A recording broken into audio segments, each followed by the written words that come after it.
Good evening and welcome back to Mo's channel. Today is July the 2nd, 2020.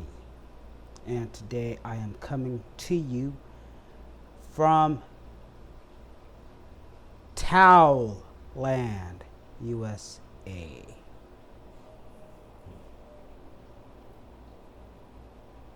A lot's been going on. States opened.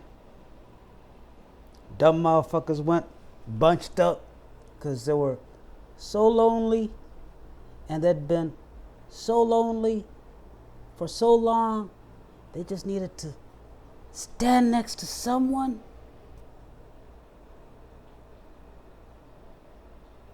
and breathe someone's air and share their air with other people and breathe in the air from other people. And they were so happy because these little lonely shit motherfuckers were finally able to go out and be amongst other lonely motherfuckers. And these stupid fucking shit motherfuckers are now getting Cove D.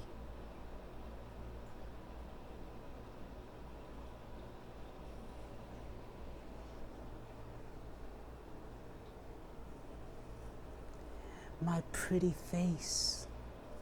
My pretty face. I have a mask over my pretty face. You cannot see my pretty face. You cannot admire my pretty face. They don't want to wear masks because they want their pretty faces to be seen. And now COVID 19.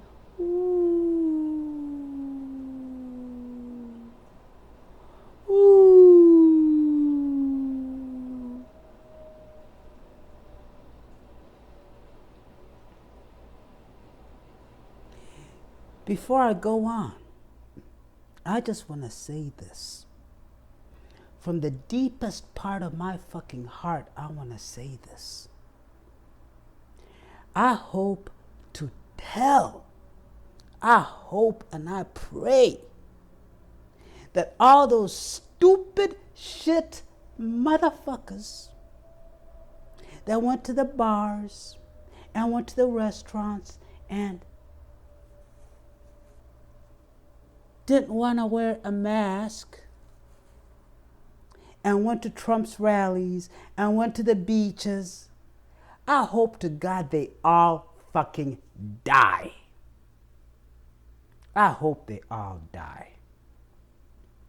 The reason I hope they die is because that will be one hell of a powerful lesson to all the other stupid fucking shit motherfuckers out there that can't use their fucking brain and think they special. What mommy told you you're special? Guess what, bitch? You ain't shit. What can you do? Nothing. You ain't special. You're nothing. You're zero. So if all those dumb motherfuckers die, humanity will be much better off. I'm a young motherfucker. So I hope Cove D switches up and starts killing young motherfuckers. And I hope every day 500 young motherfuckers died. 1,000 young motherfuckers died. 10,000 young motherfuckers died. So these stupid little fucking shits can wake the fuck up. You ain't special, you little fucking nerds. You are nothing.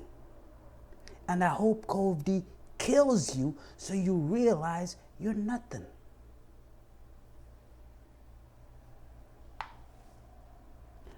All those government idiots going around without masks, including Trump, I hope they die too.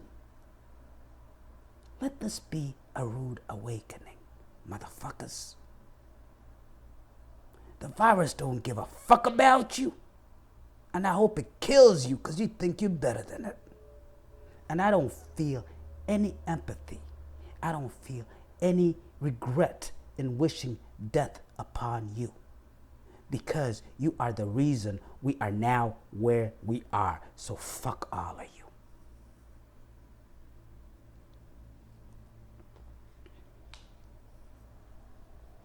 But what I want to talk about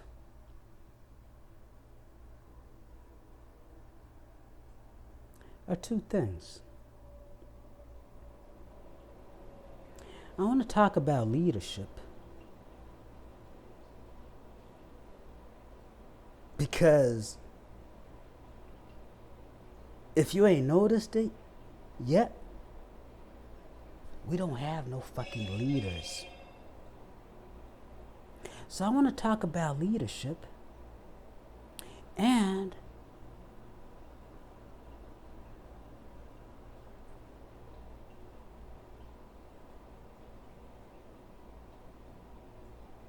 I want to talk about racism.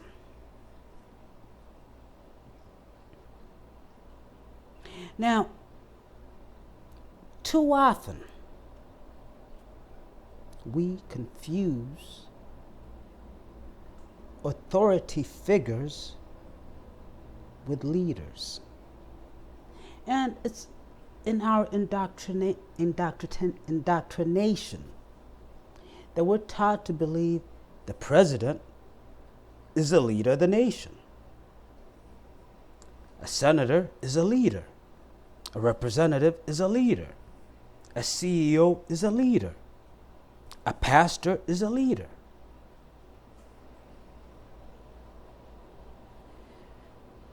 Those are people who occupy positions of authority. The president is a position, or the office of the president is a position of authority. The office of the governor is a position of authority.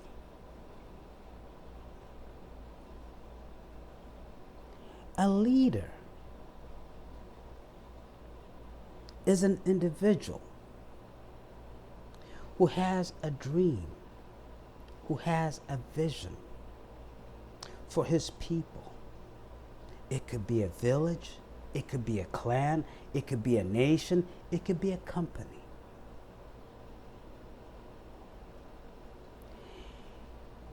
He takes that vision, formulates it, and sells it to his people, such that it now becomes their vision. He then develops strategies to attain that vision. He enlists his people, because that vision is now their vision, so they're now committed to realizing that vision. And he moves his people step by step by step. When things get tough, he's up there. Come on, man, we could do this shit. Come on, let's make it happen. What's wrong, my nigga? Where you falling short, my nigga? How can I give you a hand, my nigga? And when they attain their dream, he does not take all the glory for himself, but he shares the sweetness of victory with his people.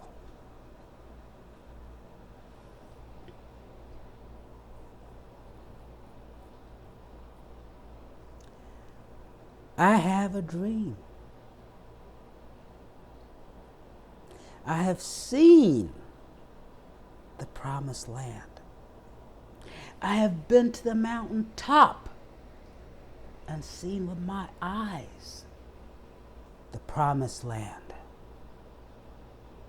And this is what it looks like.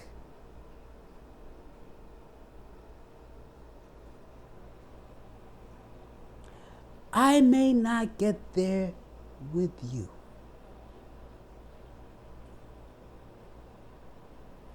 but get there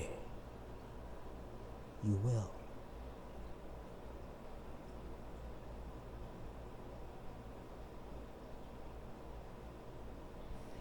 See,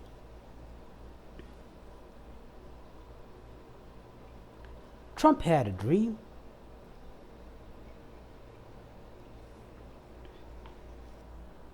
Make America great again.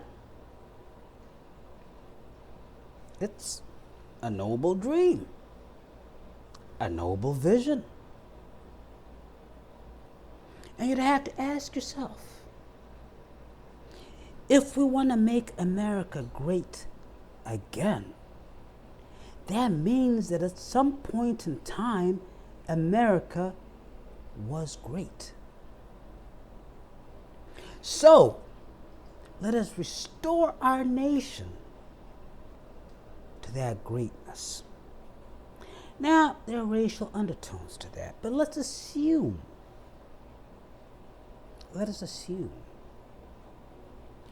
that he was sincere in his words.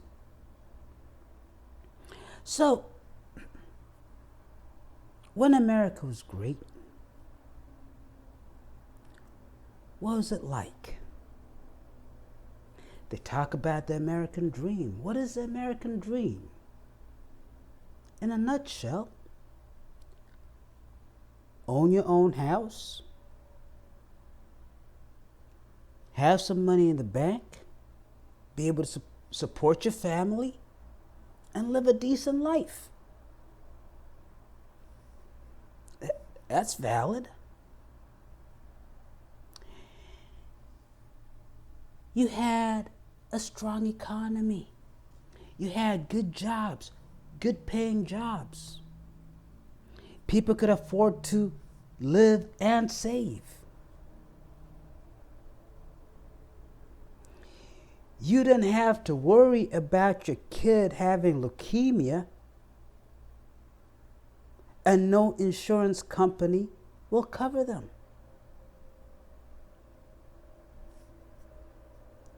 Don't sound bad, do it, right? So, if you want to restore America to that point, then you have to ask yourself, what happened? What happened? Well, let's go back to the 1940s, right after World War II, when Europe was devastated, when Japan was rubble, and America rebuilt Europe and Japan. And the American economy was strong, and America was a manufacturing powerhouse of the world. Good jobs. America was on the cutting edge of technology, of research, of science, of medicine, of pharmaceuticals, of engineering. America was the shit. I mean, for now, let's put the racial issues to the side. I'm making a point.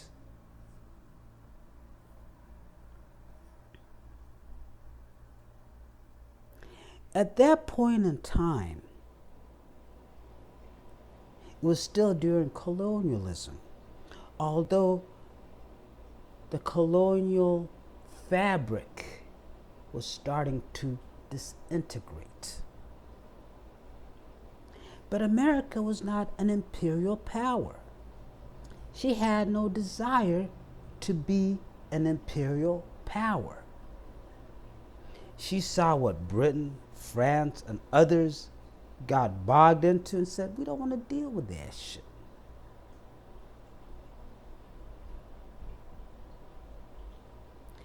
Then came Vietnam. America's first incursion into imperialism. Actually, Iran was the first one.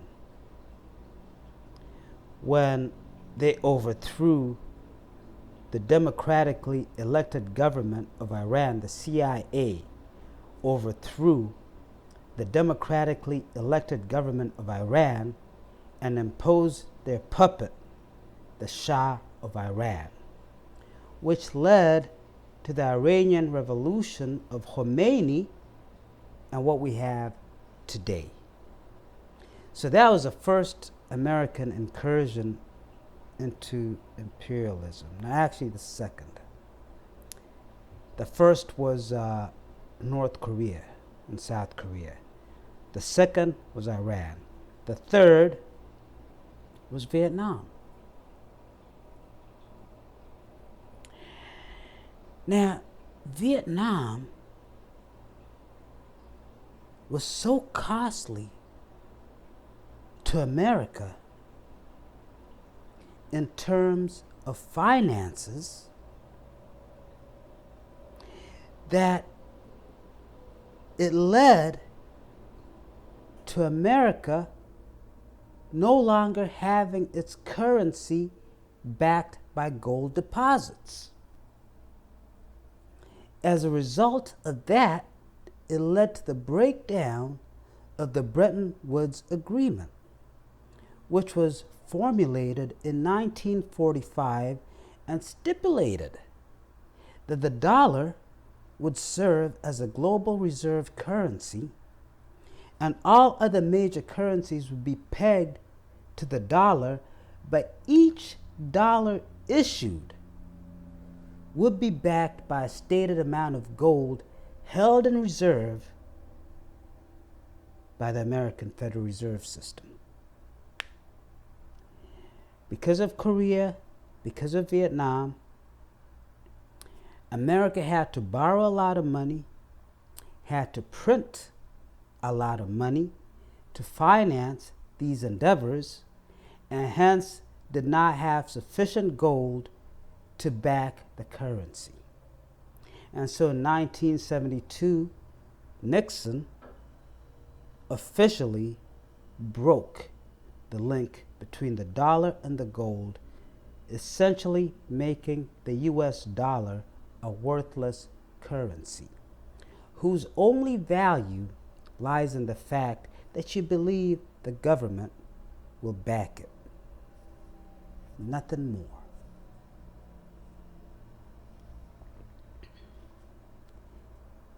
It is at that point that America started to disintegrate. Then you start having deficits. Then you start having mounting debt.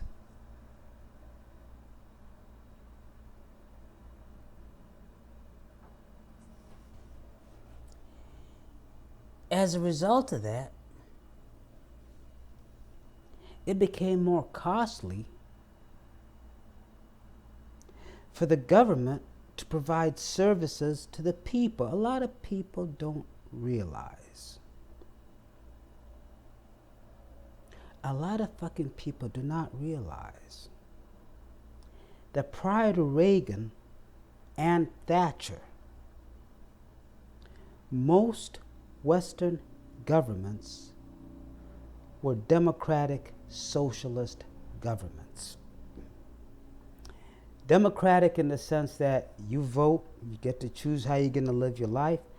Socialist in the sense that the government provided a tremendous amount of public services to the people.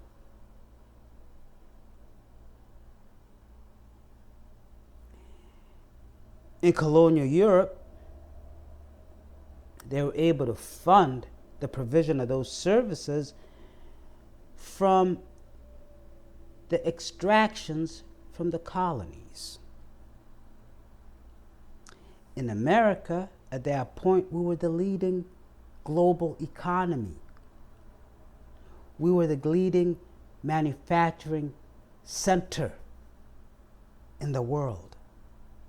So we had a lot of money, and we could provide those services to the people. So we start from here. World War II. Everything is fucked up. America's building everything. Our economy is going up, up, up. Then we start to have imperialistic intentions. And that costs money, money, money. So America's economy starts going down, down, down.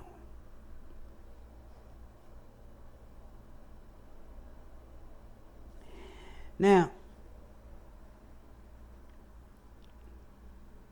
when America was great, was right after World War II, till about 57, 58. So that was a pretty good run of prosperity. Vietnam comes along, pulls us down economically. Let's talk about socially, sociologically. During Vietnam, they had this thing called the draft. What the draft stated is that once you're 18 years old, you sign up with the government. And one day you might be home eating dinner and soldier at your door. Young man, Uncle Sam has come to get your bitch ass to go pop, pop, pop. Fight for him. So, these little suburban, middle, upper class nerd motherfuckers, you know them, little scared bitches, pretend all day they ain't fucking shit. But they'll pretend like I'm the shit. They ain't shit. They got scared, nigga. They got scared. I'm gonna go to war and I could get shot and I could die. Oh my God. Oh, mommy, help me. Dick Cheney was one of them. Bill Clinton was one of them. George H.W. Bush was one of them. Donald Trump, Mr. Patriot, Mr. Make America Great. Where were you when your country needed you, bitch? If you're such a fucking patriot, where were you? If you're such a fucking patriot, you should have been like John McCain who said, come on, I'll go serve. You should have been like John Kerry who said, come on, I'll go serve. You should have been like Jimmy Carter who said, come on, I'll go serve, bitch. Or John Kennedy, or George Bush Sr. They served their fucking country. Where the fuck were you, Mr. Trump? Mr. Patriot? Where the fuck were you? So, these little bitch, nerd, suburban, middle class, upper class little nerd motherfuckers all of a sudden realized they got pussies and not dicks. They all of a sudden realized they're little bitches and they ain't men. And they started protesting. Hell no, we won't go. Hell no, we won't go. Fuck the USA. Fuck the USA. I'm burning the flag. I'd understand if it's a poor motherfucker that ain't never had shit, had to always work against the system, seen his daddy go to jail, seen his uncles go to jail, probably he himself has gone to jail. But some privileged little shit motherfucker whose privilege is based on the system that he is being asked to defend is protesting? Nah. So these little bitch motherfuckers started this anti-establishment movement. See, a lot of people, when you read about the 60s, you just hear about civil rights movement, Martin King, Freedom Riders, SNCC, the Nation, the Panthers. But there was a lot of fucking shit going on in the 60s, young. Them white boys were scared as fucking shit. They were little bitches. And they didn't want to go fight.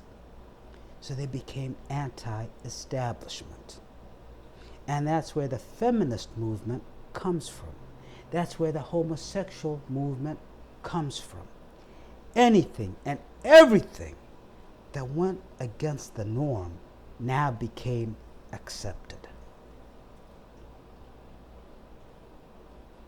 As it turns out, a lot of these anti-establishment individuals rose up the ranks. Dick Cheney, Vice President. George Bush, President. Donald Trump, President. Bill Clinton, President. They all stood against their government when their country needed them. And they have the gall to say, let me be president. But it doesn't end there. They became CEOs of these corporations. I guarantee you, if you go amongst the CEOs of corporate America who were of age during Vietnam,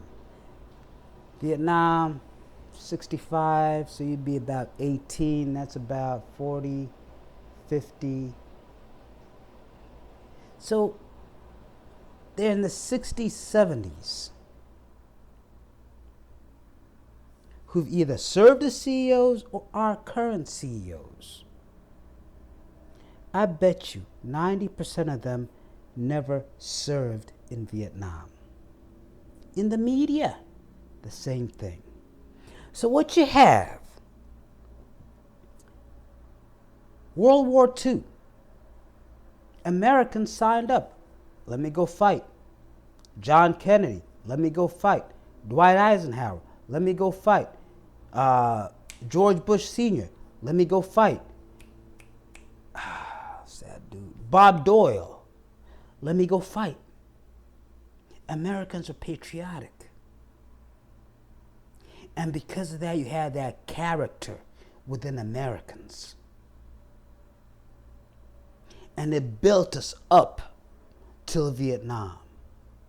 Then from Vietnam, the cowards came out the cracks.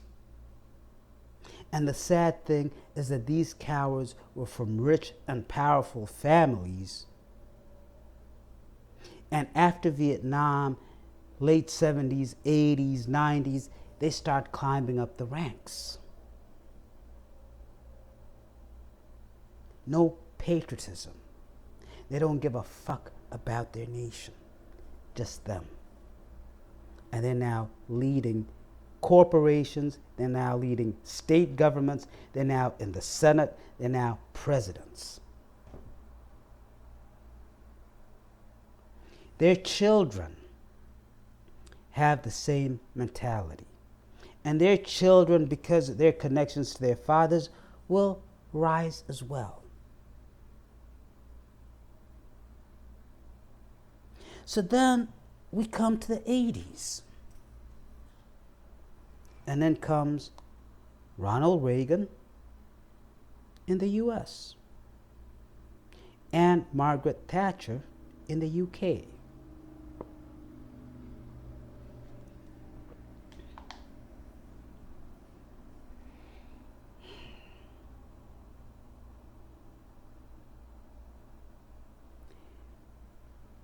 Reagan did more to destroy this nation than any other human being in the history of America. Every time you go outside and you see a homeless person, thank Ronald Reagan. because about 70 to 80% of homeless people have mental issues.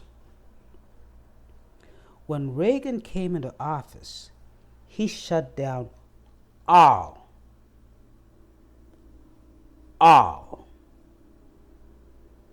government-funded and ran asylums. And all those crazy people were thrown out into the street. Ronald Reagan. When Ronald Reagan came in, he eliminated a significant amount of the social services that the U.S. government had provided to American citizens since the inception of this nation. Decimated them. He privatized a lot of government functions. He opened the door for corporations to gut and destroy trade unions, which, if ran correctly, serve to protect the interests of labor against management and ownership.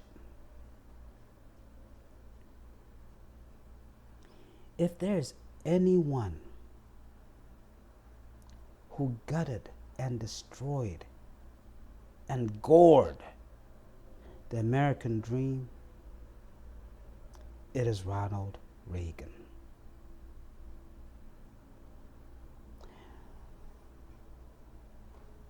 Once Reagan opened the door,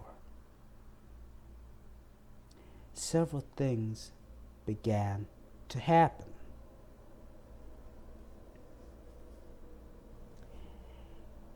As I indicated, the power of this nation was in its manufacturing base.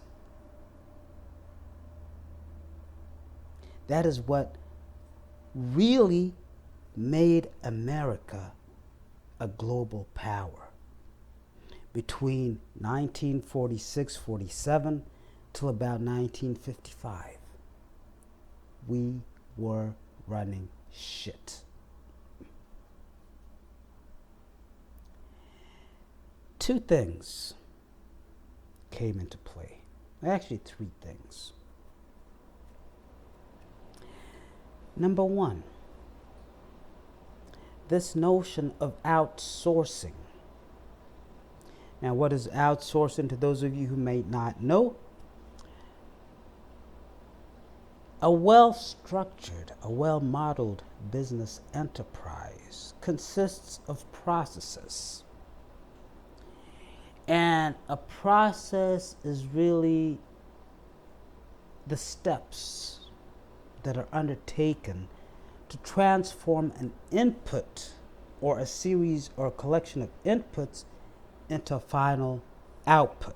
It might be a product, it might be a sub-assembly that will feed into a larger product, or it might be one of the supporting factors of the organization, such as posting transactions to the general ledger and generating a balance sheet or an income statement or a cash flow statement, or the analysis that goes into a project, net present value, payback period, internal rate of return. These are processes. They're things that take place. Within those processes are workflows. All right? So when you talk about outsourcing, that's saying I manufacture pens. That is my primary business function. I'm not concerned with the HR. Yeah, I have employees, but I'm not an HR company. I have financials, general ledger, balance sheet, all that shit, but I'm not an accounting firm. I have engineering concerns, but I'm not an engineering firm. So I will outsource all those functionalities and I will just focus on manufacturing pens. By outsourcing, I might go to a company like Deloitte and Touche and say, you know what, handle my financial affairs for me. I might go to a company like Cisco or AT&T and say, handle my IT affairs for me. I might go to one of these HR companies and say, handle my HR affairs for me. So that was the first step to put forth this notion that a company should focus only on its value add activities and everything else outsource.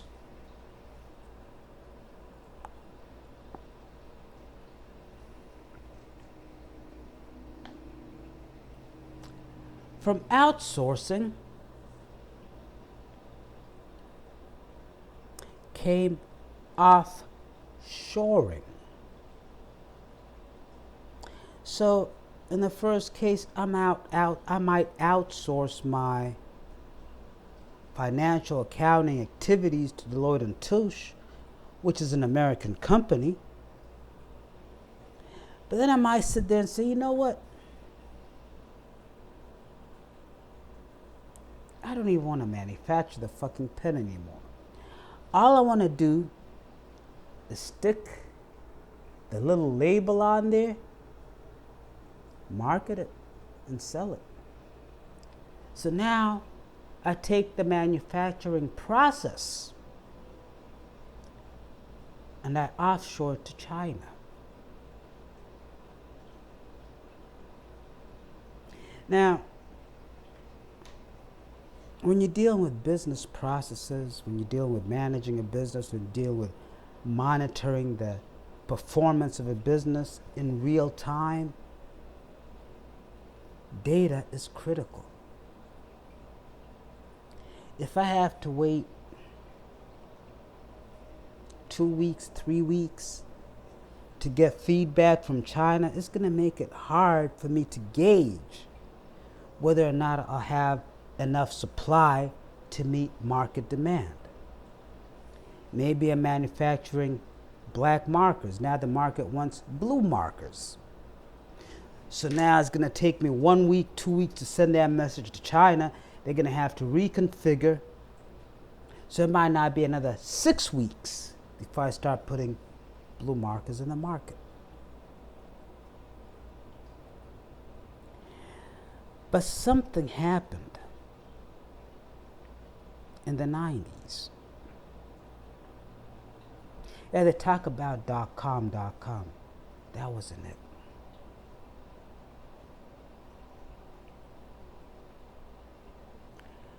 Fiber optic communications, wavelength division multiplexing, and dense wavelength division multiplexing, coupled with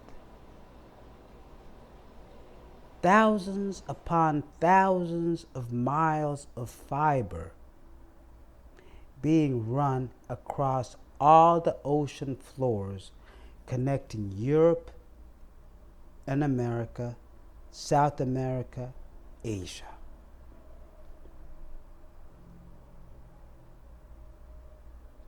What that meant is that I, an American company, can now offshore my operations to Vietnam, to Malaysia, to Indonesia, to China, to Thailand, to Taiwan. And I have real-time visibility into their operations. That, coupled with changes in securities laws and changes in how executives get compensated, and you had this massive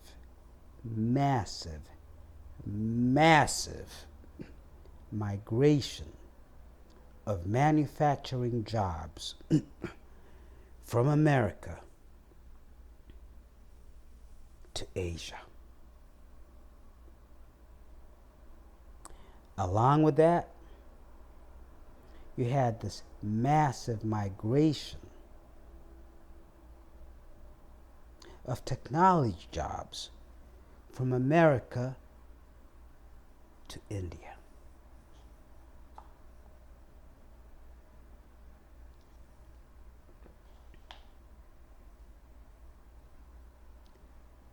World War II. We're building the world. We have a manufacturing base. We have a services base. We're strong. Korea, Vietnam cost us money. The little suburban nerd motherfuckers become anti-establishment. We're weak. Reagan, we're weaker.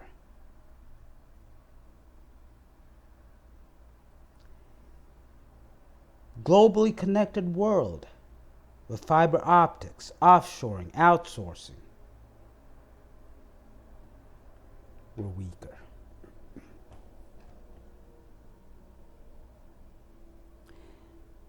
Those are the things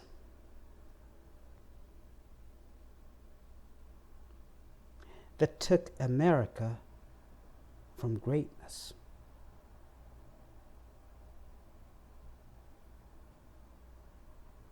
Now, Trump sits there and says, I'll make America great again. Well, first of all, the people who took Americans' jobs and sent them out the country, they're people like Trump. So I gotta ask you, Trump supporters, I understand where you're coming from, but I gotta ask you, honestly,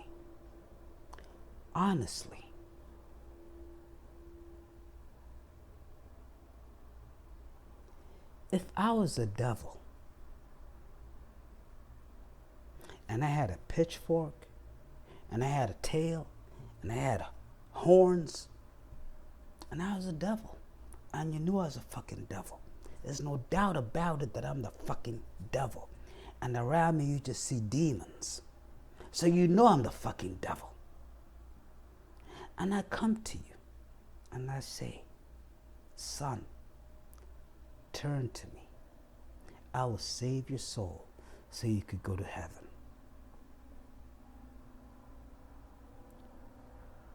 Would you follow me?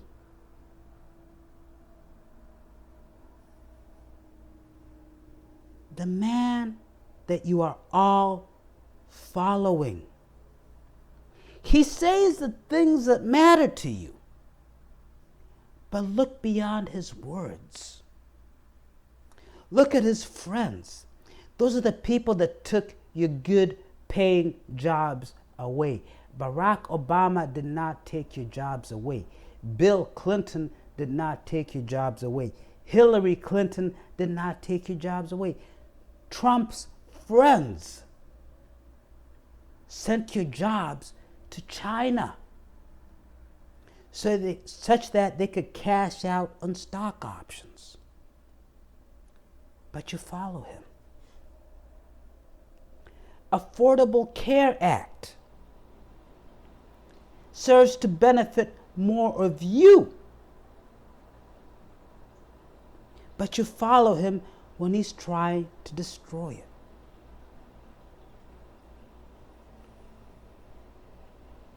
Leadership. Let's make America great again. Number one, what do we mean when we say make America great again? For simplicity, let's go back to 1950. From an economic and social perspective, barring Jim Crow. We're just talking about white people now. It's just leadership, white people. That's what it would look like, all right? We've seen the things that took America from its zenith. So in order to make America great again, we'd have to build up on these things. We'd have to build our manufacturing base, be competitive globally as a manufacturer, protect American jobs, provide for social services for Americans. Now, there'll be some pain. We got too much debt. We got to get rid of some of that. Let's make some cuts in defense. Let's make some cuts over here. Let's make some cuts over here. Let's invest over there. Let's do the. You come out with a plan, Mr. Trump, of how you're going to make America great again. You detail that plan, outlining your strategy, the metrics you will use to gauge the effectiveness of your methodology, and how to adjust to attain the optimum processional rate. Package that, sell it to the people. Not just your people, because you are the president of America. So sell it to the American people. Make it their dream. Make it their goal. Make it something they go to sleep every night thinking about and wake up every morning thinking about. That's leadership. Building a wall? I mean, in the grand scheme of things, I don't disagree with you. Every nation has a right to defend and protect its borders. But when you have a menu of items to choose from, and you have limited resources and limited time, you want to pick those items that will have the greatest and most lasting impact. So you build the wall, you might stop, 1,000 Mexicans coming in each day. What does that do to restore the American dream? Yeah, put that in the back burner. Let that be item 99. But these 98 items have much greater impact. Focus on those. That's leadership. When Barack Obama looked around and he realized, man, my dream of affordable care for the Americans might be slipping away. What did that man do? He took it by the reins and drove it through. That is leadership. Leadership is not looking at poll numbers. Leadership is not worrying about re-election. Leadership is doing the right thing at the right or wrong time, but doing the right thing that needs to be done to move your people forward.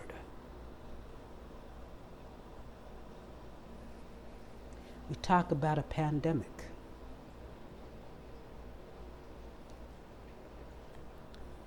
There's validity on both sides. There is validity on both sides. The scientists, the healthcare professionals, it is their job to look after the health of the people. It is their job. That's what they went to school for. That's what they know. That's what they understand. You got to be healthy. So when they see this situation, they get alarmed because they're like, fuck, motherfucker's gonna die. We gotta stop this shit. I don't argue with them. The business people, the governors, the mayors, they gotta collect sales tax. They gotta collect payroll taxes. How the fuck else are they gonna run their cities? Their states? Their municipalities? The business people. How the fuck am I gonna stay in business if I have no customers?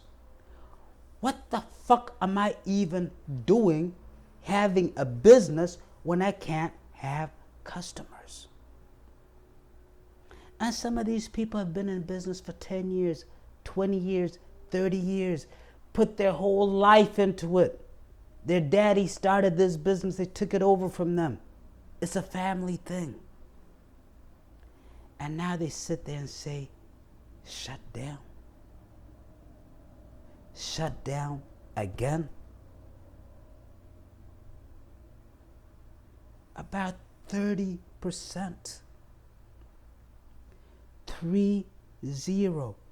30% of American businesses that were in existence as of January 2020 will no longer exist in January 2021.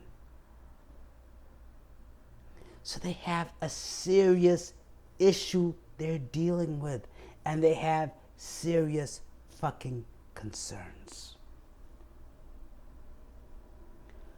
Both sides have valid arguments.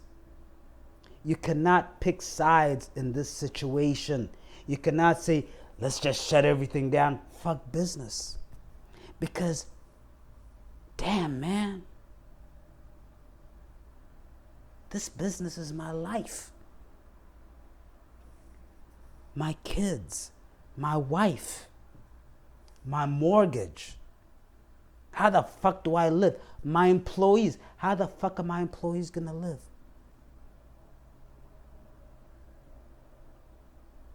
But this is where leadership comes in. This is where true leadership comes in. And a true leader, not an authority figure, not a governor, not a president, not a senator, not a representative, not a mayor, a leader. A true leader will sit there and say, okay, this is where we are in a bad fucking situation.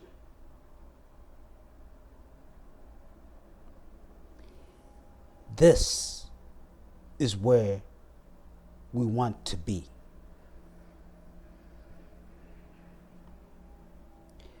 What are the obstacles? What hurdles, challenges do we face? What resources do we need? And what will it take for us to get from here to there? What is the pain to be felt, and how can we lessen that pain? And that leader will bring this camp and this camp to the table and say, I don't favor you, I don't favor you. I favor the people. What can we do to benefit the people and protect the people and minimize the pain and get through this as quick as possible?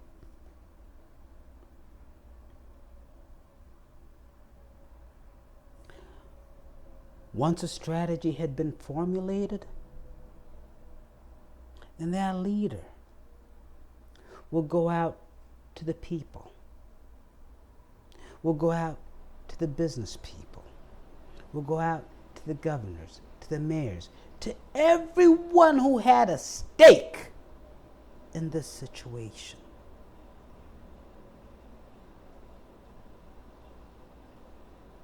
And make it clear what the strategy was, what the pain to be felt would be, and what the proposed duration to get to the promised land would be. And an effective leader would now take his vision and make it the vision of all, such that from that point on, the entire nation would be lockstep marching towards resolution of the problem. The leader would not be concerned if he's going to get reelected, if his approval ratings go down or up. He don't give a fuck about that, because all he wants is to improve the status of his people.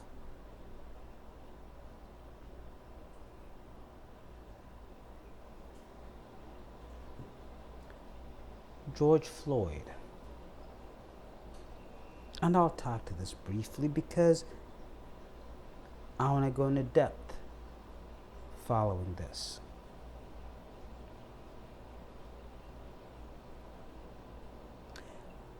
A true leader of the American nation would take pause and reflect on the history of the nation to identify any racial sentiment that might be embedded within their history, and extract it and extrapolate it and expose it, and understand how did this impact this demographic or that demographic. What is the developmental trajectory of this racism systemic? A true leader will look at the nation as a whole and gauge, where do these racial feelings come from amongst people? And then that leader would call in people from different walks and say, let's talk. Let's talk. Let's solve this. Let's put this to rest once and for all. See, all those protests would have been a wake-up call for a real leader had he or she been sitting in the White House. Because they would have seized upon that opportunity to say, now is the time for America to put an end to its racism. If the person was a white man, a white president, they'd understand fully that some of the things they might say, some of the things they might do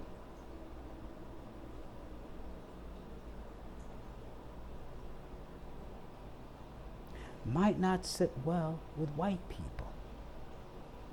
But a true leader does the right thing, regardless of consequence. So a true leader would have brought these disparate groups together and said, let's talk. Bring in the KKK, bring in the Black Panthers, bring in the Jews, bring in the skinheads. Bring them all together and say, listen, This has to end. And this is going to end on my watch. So air your grievances.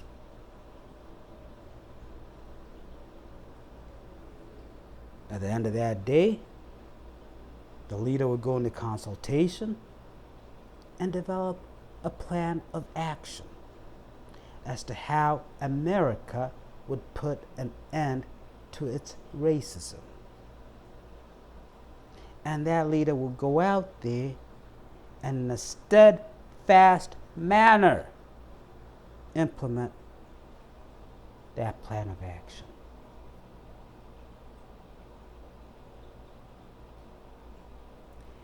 Leadership takes courage.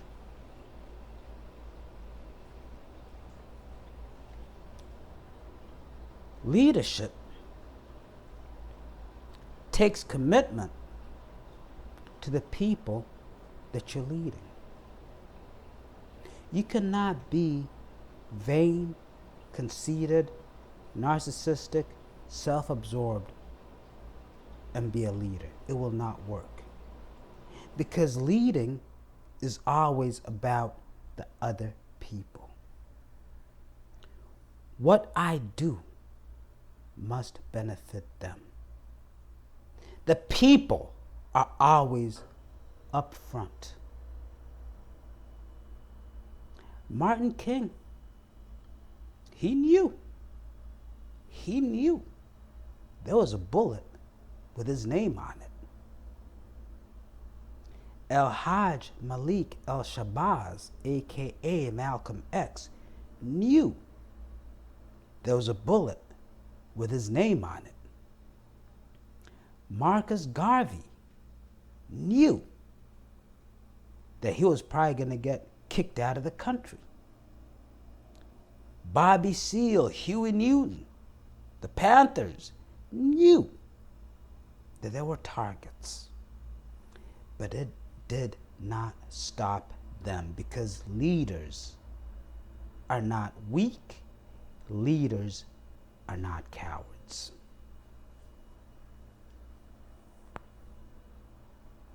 Some say that leaders can be made. I don't think so.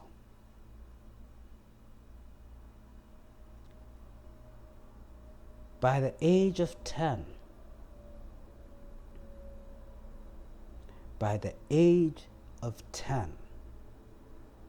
if you do not have leadership qualities, you will not be a leader. What are leadership qualities? Self-sacrifice. Placing others before yourself. The ability to see the big picture as well as the details. A very high level of focus, concentration, and commitment. A very high level of self-discipline. A very high level of confidence, belief in yourself, and internally generated motivation. A leader has to be able to stand apart from the crowd.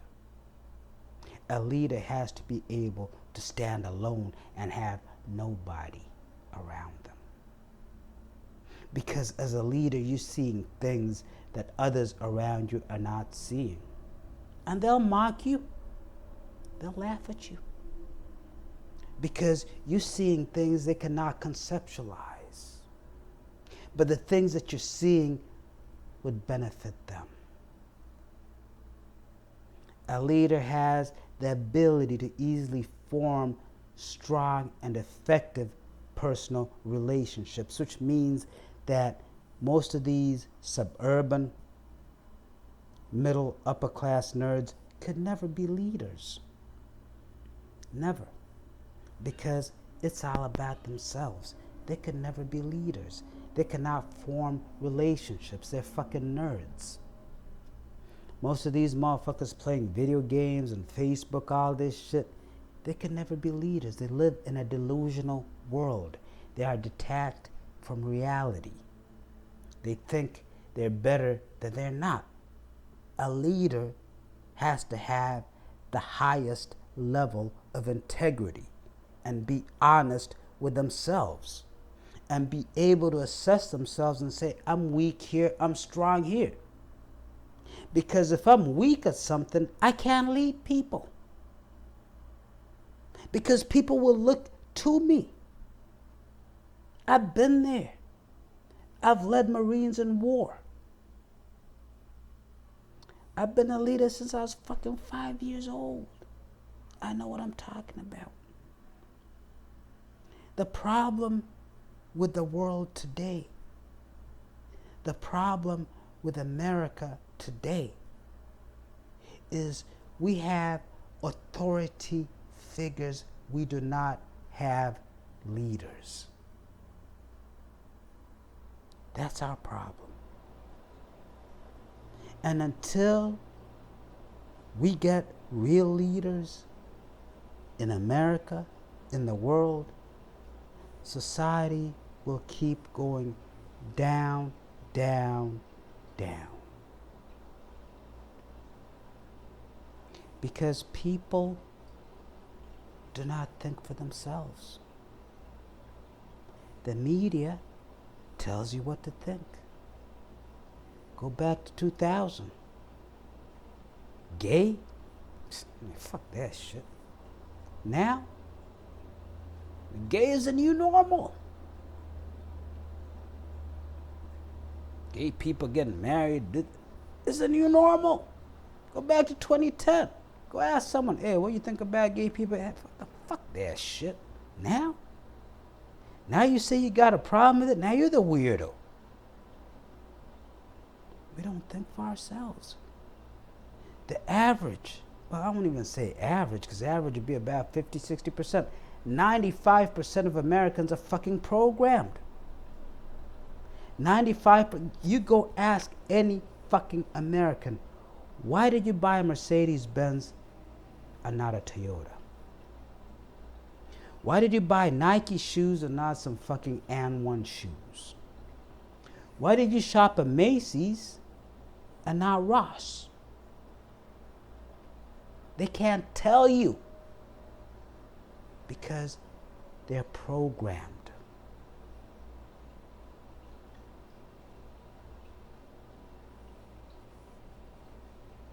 It's a sad day, but it's the reality we live in. And unfortunately, we have no leadership whatsoever.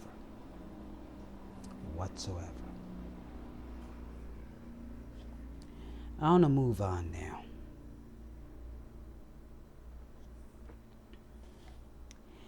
And I want to talk about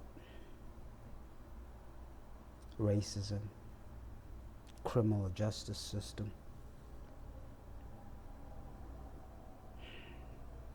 You protested for weeks. You protested. You were in the cities for weeks.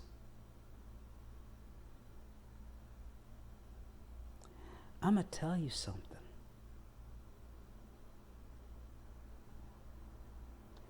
When you were burning shit down,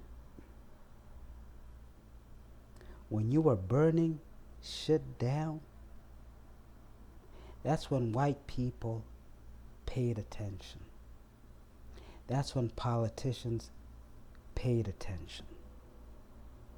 And they told you, oh, you heard the white people, we reading books, we educating ourselves on, black people. Oh, you dumb shit crackers. What the fuck were you doing all these fucking years? Them books been out there all this fucking time. Why the fuck did you not educate your fucking cracker shit self on this shit back then? Oh, the governments, the mayors, the governors, the whatever. Oh, the Congress people. We're gonna pass police reform. We're gonna pass criminal justice. What the fuck were you stupid motherfuckers doing? Shit, you had Trayvon Martin. You had Mike Brown. You had Eric Garner. You had that boy from Baltimore. You had that woman from Texas. Why the fuck didn't you do something then? The difference is you are burning shit down. You are tearing fucking statues down. And you are talking about we're going to go to the white neighborhood. We're going to go to the white neighborhood. That's when the crackers started shitting in their panties.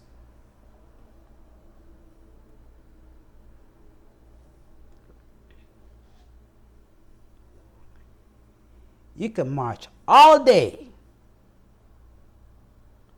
till your feet fall from underneath you. They won't give a fuck. Destroy their property. Go after their neighborhoods. You'll get their fucking attention.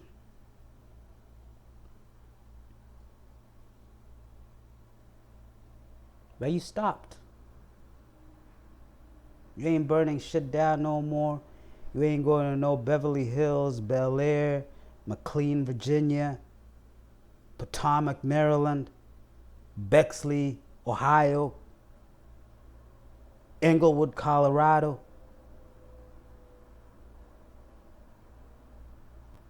You ain't going to the rich white people neighborhoods no more. So guess what? All that legislative reform, all that we're gonna change shit, all that blah, gone. Gone.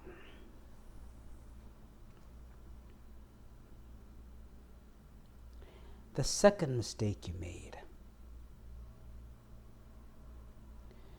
When you are fighting for liberation, when you are fighting for your rights, black man, black woman,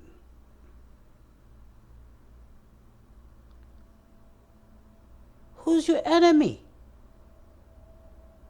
Who's denying you your rights? Who's been denying you your rights? The white people. The white people. So why the fuck are you involving your enemy in your struggle? Are you stupid?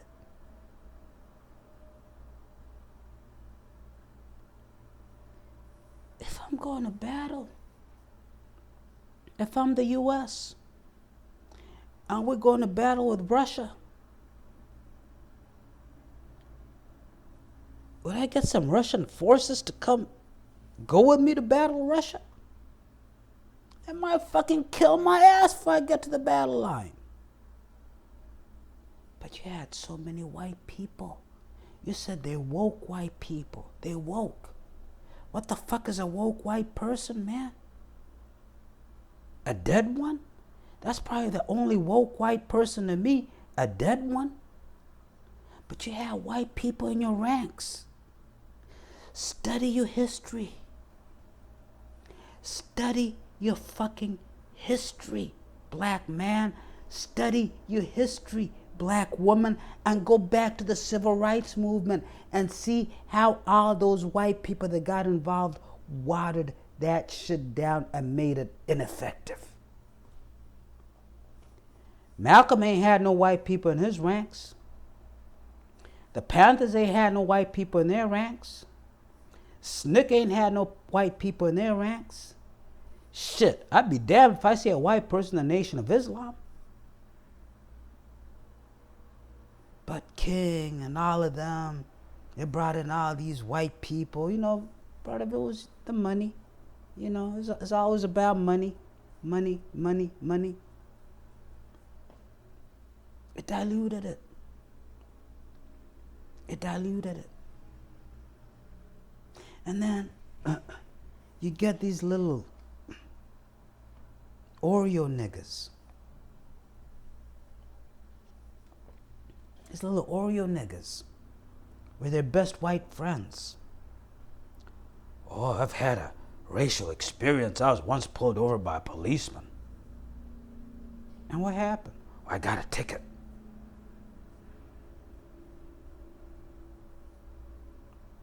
What?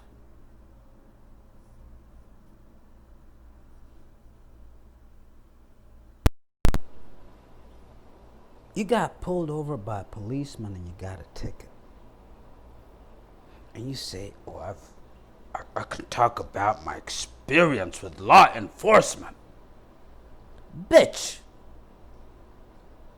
I was on Georgia Avenue in D.C.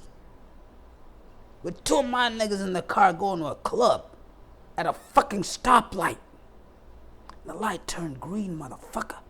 Out of nowhere, I got 6 fucking guns at my fucking head. How the fuck you gonna compare to that, motherfucker? So all you little shit ass suburban bred little uppity little shit Negroes, shut the fuck up. If you don't have any way to relate to this, shut the fuck up. You little shit millionaires talking about blah, shut the fuck up. Little movie stars, athletes, shut the fuck up. If you have a concern, say you have a concern, but don't go around saying, oh, this, that, because this shit has happened to us, motherfucker. Do not belittle what the fuck we've gone through dealing with your shit ass police, motherfucker. Listen.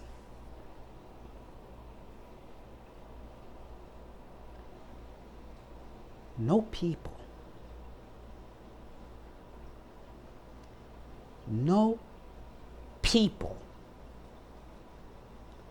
on this planet have ever attained liberation without a struggle. I'm talking about armed struggle.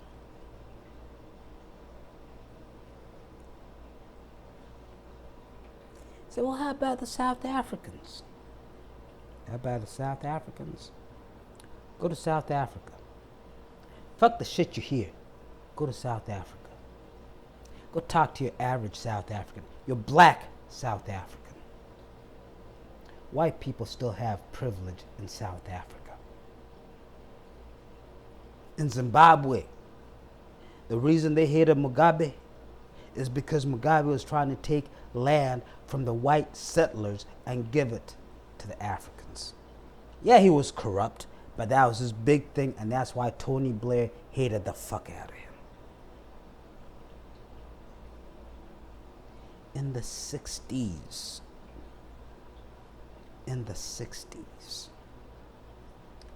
niggas was ready to go to war. If you don't believe me, find someone from the Nation of Islam who was in the Nation of Islam at that time and ask them. Find a Black Panther who was a Black Panther at that time and ask them. Find a member of SNCC who was a member of SNCC at that time and ask them.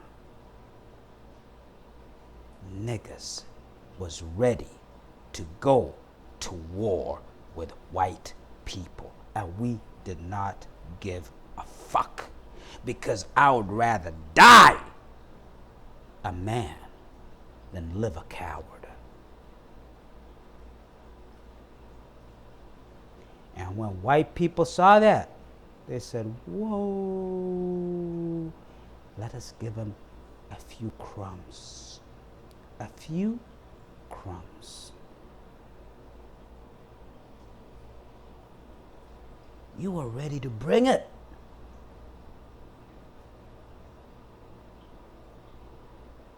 You were ready to bring it. And then they brought all these white people. Bam. All these Asian people.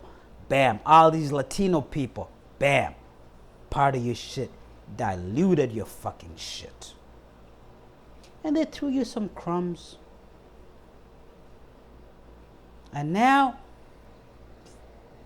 you're not even in the news. You were in the news every fucking day for weeks. Now you're not even in the news.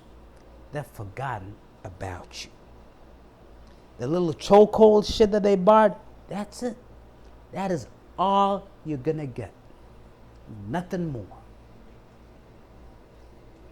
These corporations, oh, we're committed. What the fuck they gonna do? You ain't gonna see no black CEOs. You ain't gonna see no black executives. At Polaris, JP Morgan's office, location in Polaris, Columbus, Ohio, you ain't gonna see no black people being treated fairly. You're gonna keep seeing them discriminated against. You're still gonna see black people in corporate America denied promotions. Banks are still gonna discriminate against black people. And crackers are still gonna be the racist shit crackers they've always been. Regardless of all their, oh, I'm reading. Fuck you, cracker. You just some racist shit. Fuck you. Because you did not have a revolution.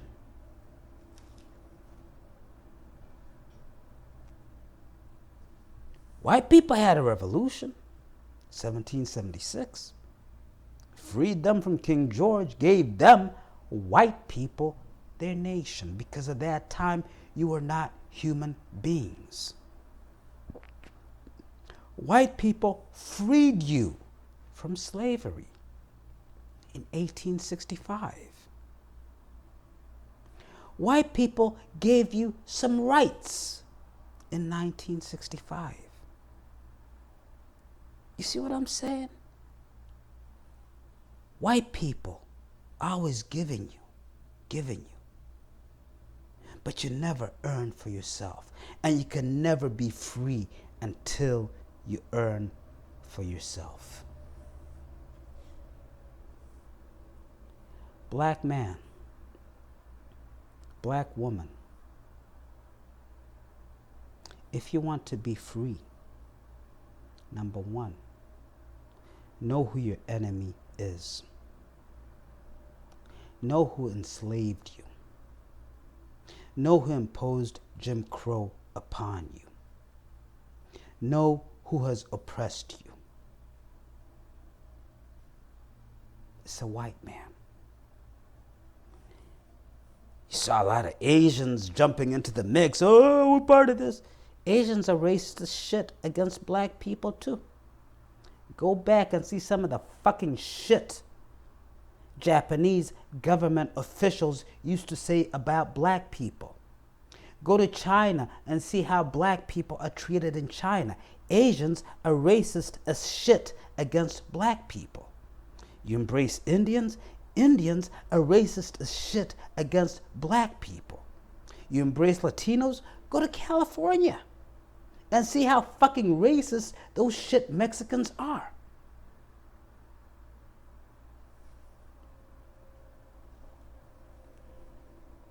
You, black man,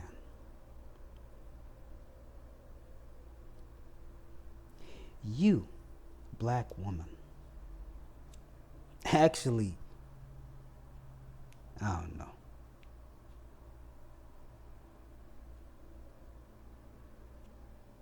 Both of you, black man, black woman, you are the original inhabitants of this rock. You are the first scientists, the first engineers, the first builders, the first civilizations, the first explorers, the first navigators, the first every fucking thing on this fucking planet.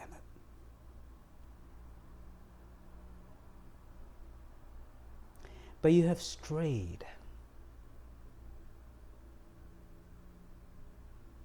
You have strayed from your root.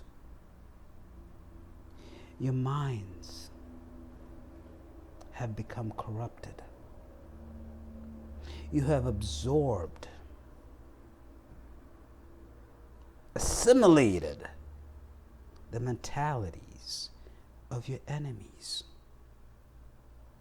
Homosexuality, that is not native to black people. child molestation, looking at a little 12-year-old girl, a little 14-year-old girl, and saying, that's some pussy. A grown man looking at a 14-year-old girl and saying, that is some pussy. I could fuck that pussy.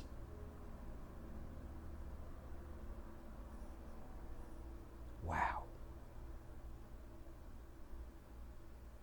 You women have lost their virtue. You children have no dignity.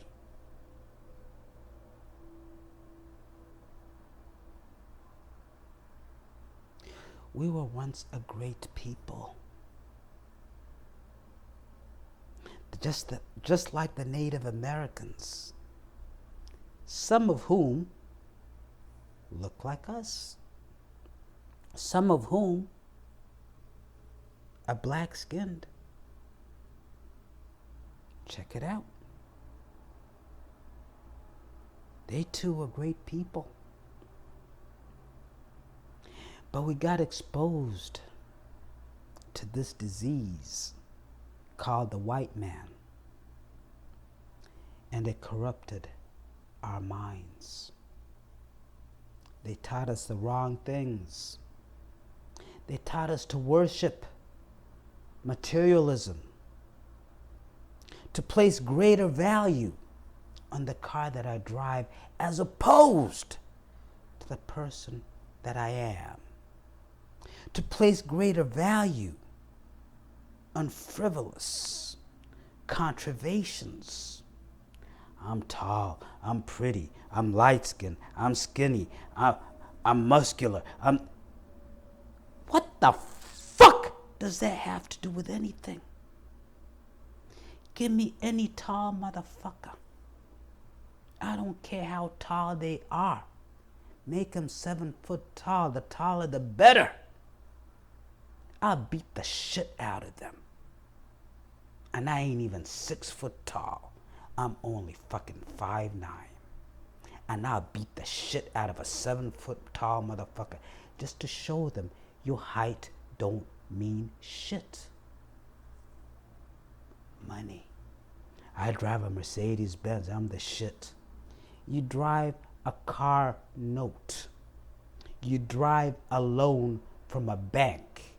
You ain't shit but a debtor. These are things the white man taught us. And because the white man has stepped on us for so long, we're so desperate to be like him. Oprah Winfrey, with her billions of dollars, wants to go shop in a white people's store. And when they don't accept her, her feelings get hurt. Jay-Z with his Rockaway makes a song about Tom Ford. I'm like, nigga, ain't you a fashion designer? Why are you promoting some white boy's shit? All these rappers, oh, Gucci this, Burberry. This white people shit.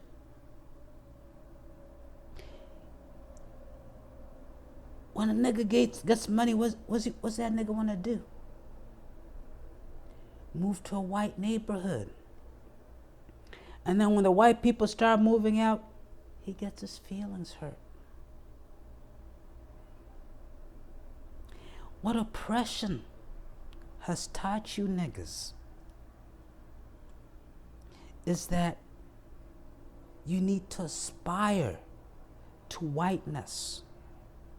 You need to seek the acceptance of white people. That only when a white person approves of you are you somebody.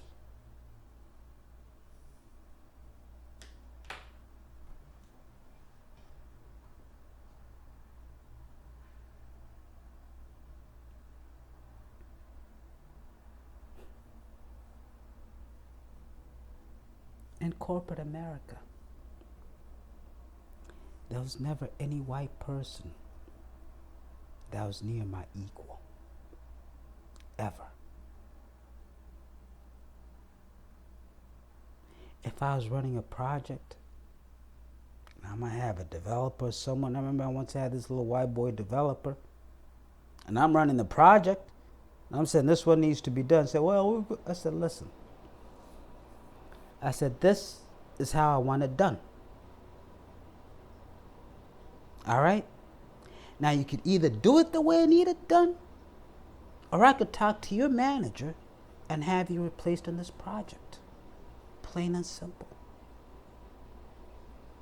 I do not play that bullshit with white people. I will put a white motherfucker in their place right away.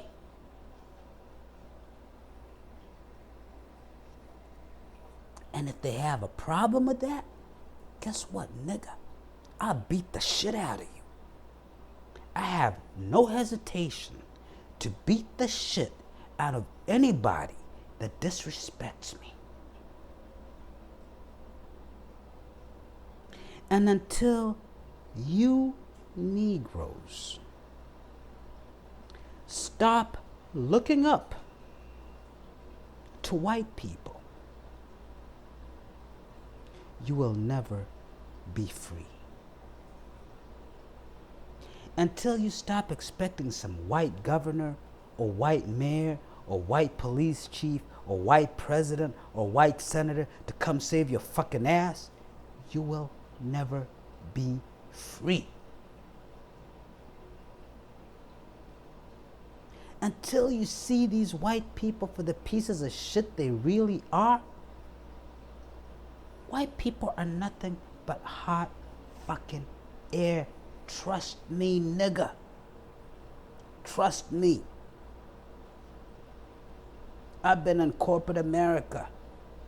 There was an issue I was dealing with. And it was a white woman, director of marketing.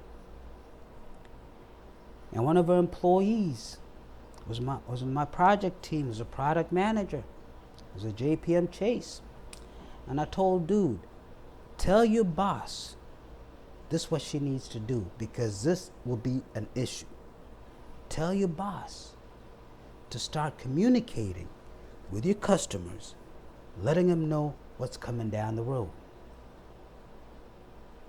Like, okay, I'll tell her, little Filipino shit nerd. I'll tell her. Next meeting, you tell her, oh, no. I said, dude, I'm for real. I ain't bullshit. Tell your boss, or I will go to your boss's boss. Next meeting, you tell her, yeah, I told her. What she say? Oh, she look into it. I said, okay.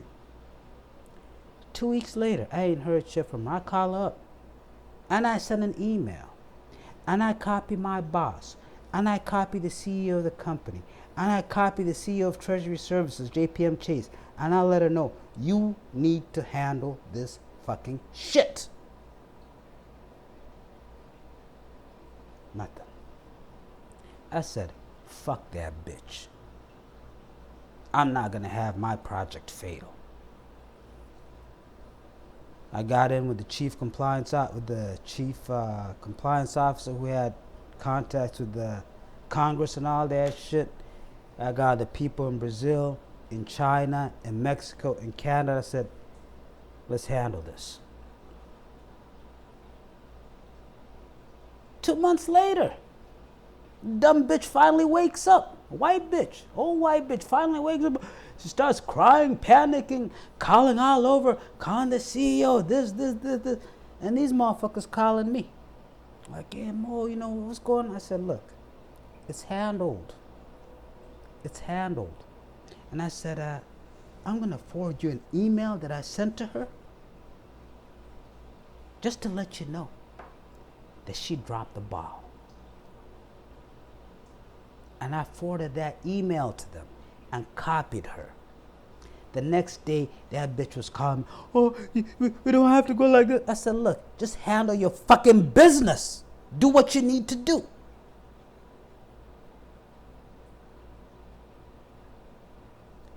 White people ain't shit, man.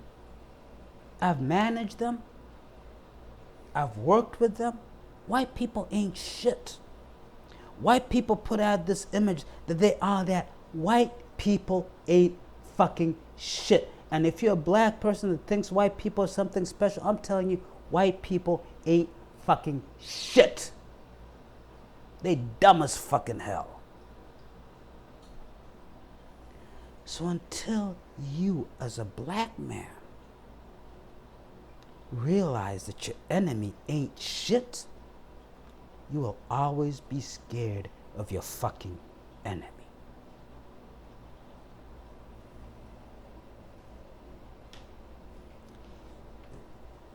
I'm gonna conclude. It's been a long fucking video, so I'm gonna conclude.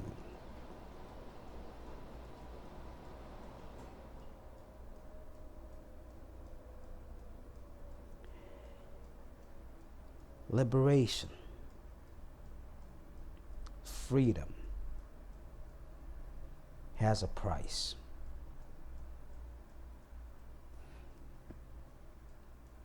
Supposedly, America won its independence in 1776. That's not accurate. The Declaration of Independence was signed in 1776.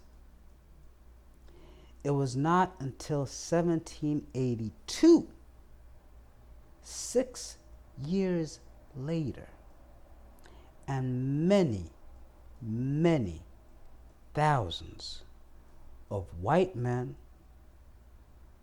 and black men dead.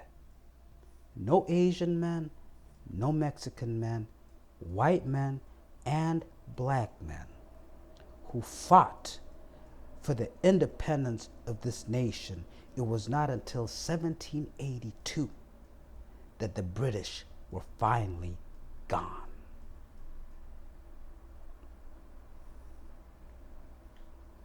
In Kenya, the Mau Mau fought the British colonists. In Algeria, they fought for their freedom. You never are truly liberated until you fight for it. Because to go to a white man and tell him, I want you to give up all the privilege you have and be just like me, they ain't gonna do it. They ain't gonna fucking do it. Now, white men, white people are very tricky. They're very cunning. And that's how they've managed to move ahead, because they're very cunning. A white person will look you in the eye and say, yeah, I agree with you and we'll deal with that, blah, blah, and then go behind your back and plot your death. You never, ever, ever trust a white person. You never trust a white person. That's why I could never marry a white bitch. Because I'm afraid that bitch might kill me in the middle of the night. You never trust a white person. If a white person tells you something, make them sign a contract. You never trust a white person. Ever.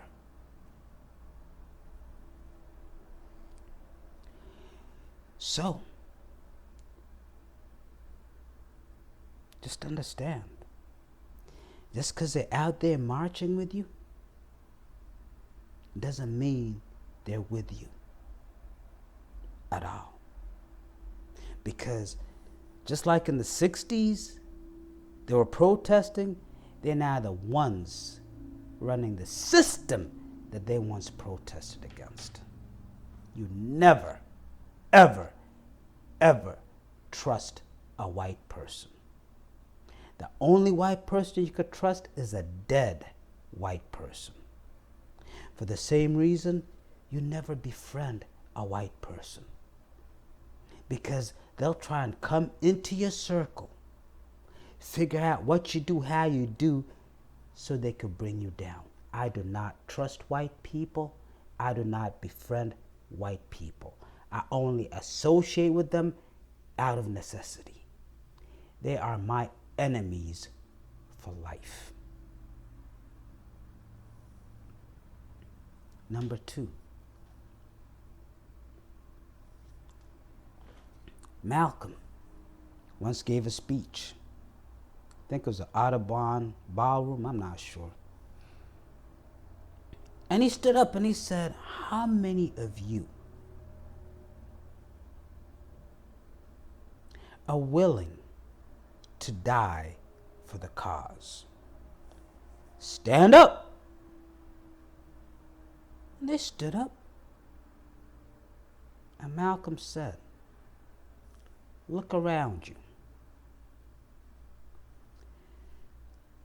The ones that are sitting down are the first ones you will have to kill.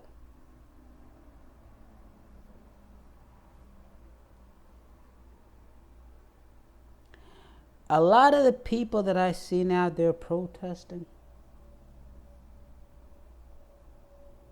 they're black, but they're Oreos. They have white friends. Some of them are mulattoes, which means they're zebras, and I do not trust mulattoes. A lot of the people that were selling the slaves, the black slaves in Africa, were mulattoes.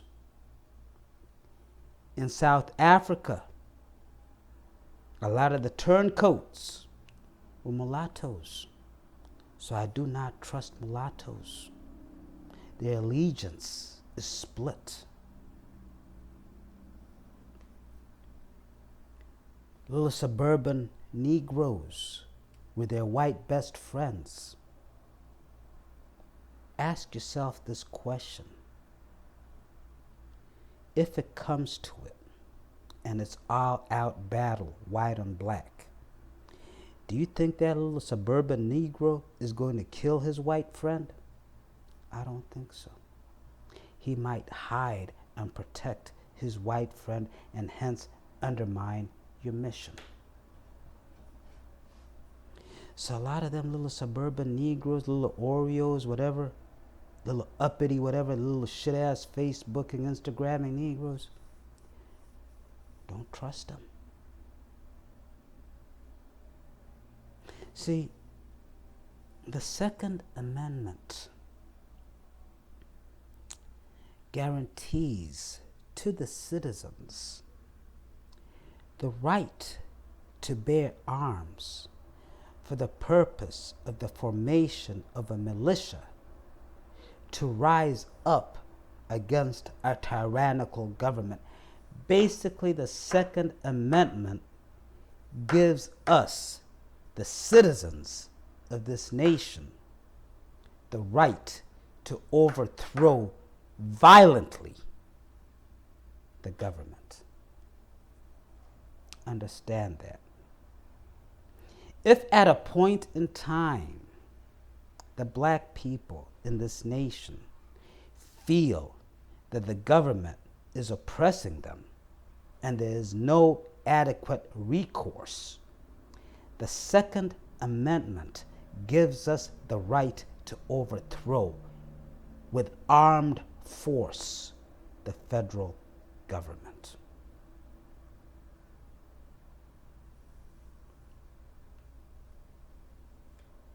If you want freedom, black man,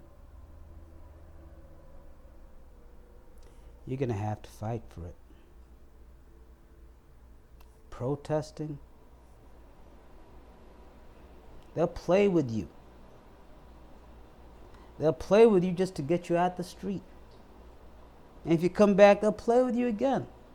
Then when you're gone, it's all forgotten. Oh well, fuck it. They gone. Fuck them. Let's go kill us another nigga. Let's wait 2 years. No, let's wait 1 year. Let's wait 1 year so they kind of forget about it. No, then we go kill us another nigga. Ain't shit gonna change, nigga.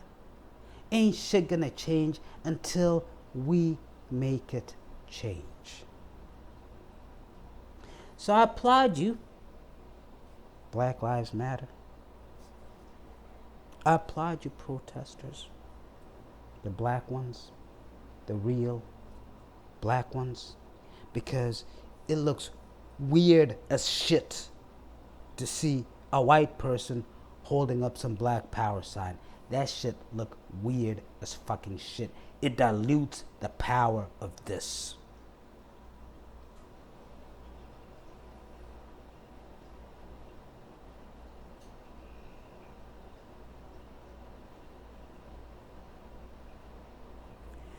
But I want you white people to know something. You could play them. You could play them. I do not like white people. White people are not my friend. White people ain't never been my friend. White people will never be my friend until my people are free. And like Malcolm said, by any means necessary. There will be a revolution. I'll say that again, the right way. There will be a revolution. It will not involve people in the streets protesting, marching. It will not involve white people, Mexicans, or Asians.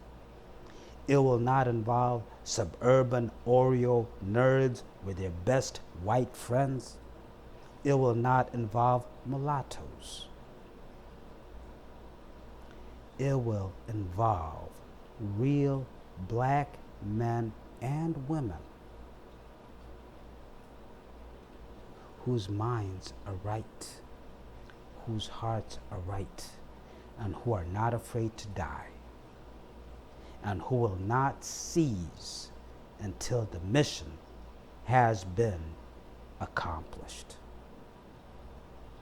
This is phase 1, the opening act. Stay tuned, motherfuckers. God bless and good night.